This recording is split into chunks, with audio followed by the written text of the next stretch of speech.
Hi guys! Kamusta po kayo at sana'y okay lang kayo at ako okay lang din. Ngayong araw pala ay magsimula na ako magtupi ng mga damit ng mga bata dahil tuyo na nga nito.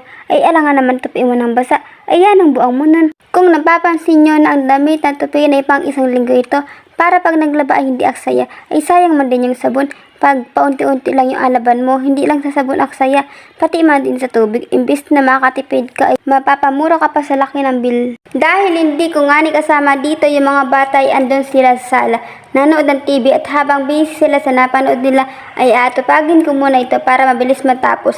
Yan ang kukulit pa naman nun, ay pagkasama mo man din yung mga bata ay hindi ka makakagawa na maayos, aguluhin ka lamang nun. Sa gawaing bahay man din ito yung mapagod sa lahat.